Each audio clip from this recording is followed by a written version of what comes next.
In the ancient palaces of Egypt, where the pharaoh had absolute power and controlled everyone's fate, there was a terrible practice that persisted through generations: castration. Strong and promising men, either chosen or captured, were subjected to a brutal process that marked them for life, both physically and emotionally. With a single cut, they lost the ability to have children, to continue their lineage, and an essential part of their identity as men. Amid this grim reality, we meet Potiphar, a powerful official of the pharaoh, captain of the guard. In some Bible translations, Potiphar is referred to as a eunuch of the pharaoh, though there are no clear details about his physical condition or whether he was actually castrated. This raises a question. Does the Bible suggest that Potiphar was castrated? Or could some speculate that he went through something even more drastic, like a sex change? The answer lies in the sacred texts themselves, and it's quite straightforward. If you enjoy this kind of content, leave a like and stick around until the end to find out what this story has to reveal. Potiphar, as mentioned in the book of Genesis, was a man of great importance in ancient Egypt. As an official and captain of the pharaoh's guard, he held not only a military role, but also wielded significant political influence. Though the description in Genesis is brief, it clearly shows that Potiphar was a respected figure with great authority in the Egyptian court. Being the captain of the guard in ancient Egypt was no ordinary task. It was a job with great responsibility. Potiphar, the man who held this position, had to ensure the pharaoh's safety, the supreme leader of Egypt. He was responsible for protecting the pharaoh from any danger, a role that required total loyalty and exceptional military skills. Additionally, Potiphar oversaw the imprisonment of those the pharaoh considered enemies or threats to his throne. This made him one of the most trusted and powerful men in Egypt, with direct access to the pharaoh and involvement in the kingdom's most important matters. Potiphar's influence was not only reflected in his role, but also in his home, which showcased his wealth and status. He lived in a luxurious residence filled with the finest Egyptian artifacts. The Bible describes Potiphar's house as prosperous, especially after Joseph, his servant, began managing it. It wasn't just a home, but a place where important decisions were made, and where Potiphar received visits from other influential leaders. In Genesis 39, verse 1, Potiphar is introduced as follows. Now Joseph had been taken down to Egypt, and Potiphar, an officer of Pharaoh, captain of the guard and Egyptian, bought him from the Ishmaelites who had taken him there. This is where the controversy arises. Some Bible translations use the word eunuch to describe Potiphar, which typically refers to men who were castrated. In ancient times, especially in Eastern cultures and sometimes in Egypt, eunuchs were chosen for trusted positions in the royal court. The idea was that, since they had no children, they would be more loyal to the king without any ambitions of establishing their own dynasty. Castrating men to ensure loyalty was a common practice in many cultures, such as Mesopotamia and Persia. In Egypt, eunuchs often held important roles, like guarding harems or managing royal affairs. Castration was seen as a way to ensure these men would not have heirs and, therefore, would not pose a threat to the pharaoh's power. However, being a eunuch also carried a heavy social and personal burden, as it was often associated with the loss of personal power and masculinity. In several biblical stories, we find evidence that castration was used as a strategy for control and to maintain power. A notable example is King Artaxerxes, mentioned in the books of Ezra and Nehemiah, who ruled Persia with a firm hand and used this practice to ensure the absolute loyalty of his closest officials. This practice of mutilating prisoners had a clear goal: to ensure that the king's wives remained faithful, while also turning these men into submissive servants, used in ceremonies and royal festivities. It was a cruel form of control and power. During the reign of King Nebuchadnezzar, known for his conquest and desire for absolute power, the mutilation of captured prisoners became a common and terrifying tactic. It wasn't just physical punishment, but also a way to humiliate and dehumanize conquered peoples, stripping them of their masculinity and with it any capacity for resistance. When Nebuchadnezzar mutilated his enemies, he wasn't just winning battles. he was crushing the spirit of entire nations, leaving deep scars not only on the bodies, but also on the minds of those who survived. The physical pain was intertwined with emotional trauma, creating a powerful psychological weapon that wreaked havoc far beyond the battlefield. The fear of mutilation became an extremely effective tool of control.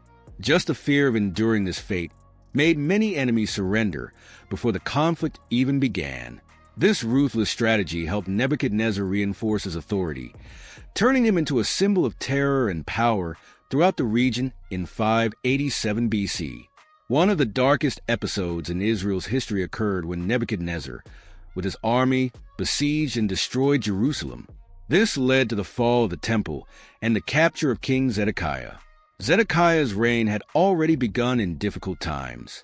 He ascended the throne during a crisis, with Judah threatened by the Babylonian Empire.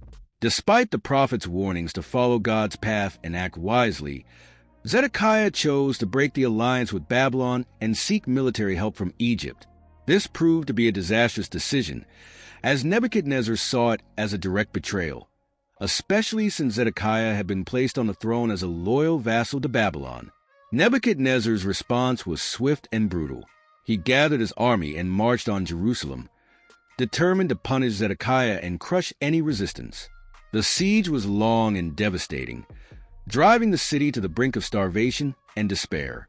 When defeat was inevitable, Zedekiah made a desperate attempt to escape the city at night with a small group of followers. However, his escape failed. He was captured on the plains of Jericho and taken directly to Nebuchadnezzar to face the consequences of his rebellion. Nebuchadnezzar was furious with Zedekiah's betrayal and decided to make an example of him for everyone. He was merciless. First, he ordered the execution of Zedekiah's sons right in front of him, which was a terrible blow, not only because he lost his children, but also because it ended any chance of Zedekiah having an heir to challenge the Babylonian Empire in the future. But the punishment didn't stop there. After that, Nebuchadnezzar ordered that Zedekiah be blinded. Now, without his sight and without his family, he was taken as a prisoner to Babylon, where he spent the rest of his life, bearing the physical and emotional pain of his defeat. This episode shows how cruel Nebuchadnezzar was and how he used violence to maintain his power and intimidate anyone who dared to oppose him. But today, our focus is on the curious case of Potiphar and Joseph. If you want to know more about the story of Zedekiah, leave a comment, and maybe we'll do a video about it later.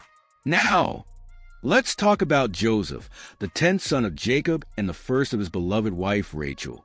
From a young age, Joseph was special to his father, so much so that Jacob didn't hide his preference and gave him a colorful coat, something that showed how much Joseph stood out in the family.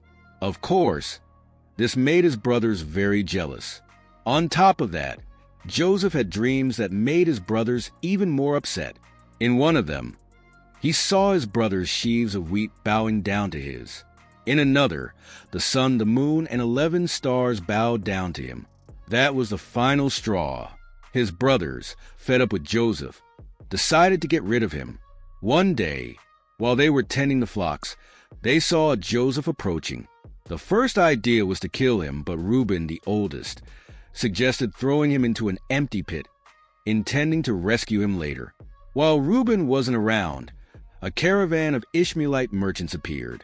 Judah, another brother, suggested selling Joseph as a slave instead of killing him. So, for 20 pieces of silver, Joseph was sold and taken to Egypt. Meanwhile, the brothers pretended that Joseph had been devoured by a wild animal, dipping his coat in goat's blood and showing it to their father. Jacob was devastated, believing he had lost his beloved son forever. While Jacob mourned, Joseph was on his way to Egypt. There, he was bought by Potiphar, an important official of Pharaoh. Soon, Potiphar noticed that Joseph was very talented, and everything he touched prospered. Over time, Potiphar entrusted Joseph with the management of his entire household, except for his wife.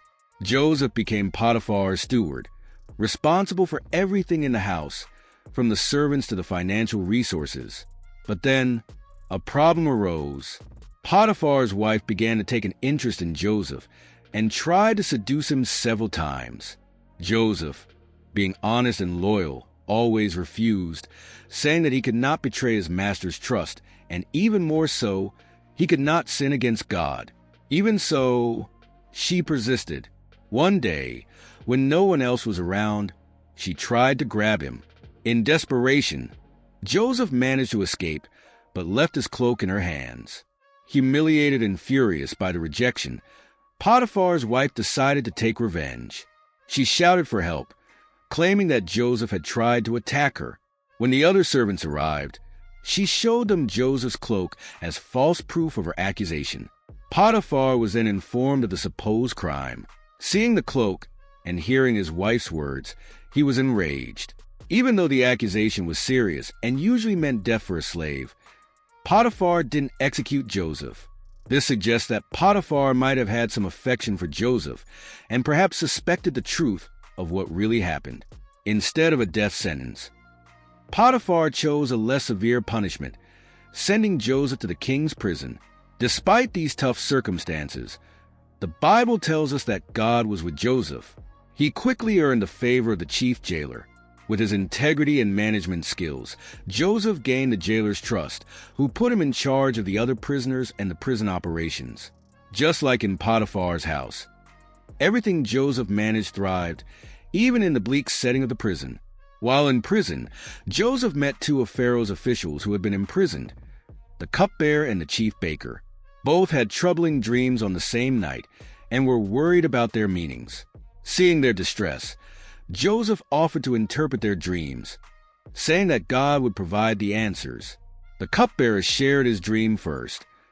He saw a vine with 3 branches that produced grapes, which he then pressed into wine for Pharaoh. Joseph interpreted this to mean that in 3 days, the cupbearer would be restored to his position, serving Pharaoh again.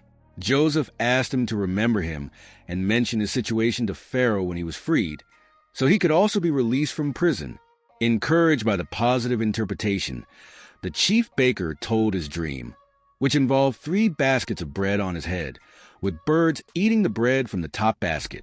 Joseph gave a grim interpretation. The 3 baskets also represented 3 days, but after this time, the baker would be hanged and the birds would eat his flesh. 3 days later, just as Joseph had predicted, the cupbearer was restored to his position, and the baker was executed. Despite the accuracy of his interpretations, the cupbearer forgot about Joseph, and he remained in prison for 2 more years, unaware that his release was nearing. Then, Pharaoh had 2 disturbing dreams, and no one in his court could interpret them. It was then that the cupbearer finally remembered Joseph and told Pharaoh about the Hebrew who had accurately interpreted his dream in prison. Joseph was quickly brought from prison and presented to Pharaoh. When asked about the dreams, Joseph humbly said that the interpretation would come from God, and then explained Pharaoh's dreams. The dreams revealed that Egypt would have 7 years of plenty followed by 7 years of severe famine. Joseph not only interpreted the dreams, but also suggested a plan to handle the upcoming crisis, advising Pharaoh to appoint a wise man to oversee the collection of food during the years of abundance, to ensure supplies for the years of scarcity. Impressed by Joseph's wisdom and insight, Pharaoh appointed him as governor of Egypt, giving him the authority to implement his plan. Once Joseph was named governor, his life changed dramatically. From being an unjustly accused prisoner, he was now the second most powerful person in the kingdom, just below Pharaoh.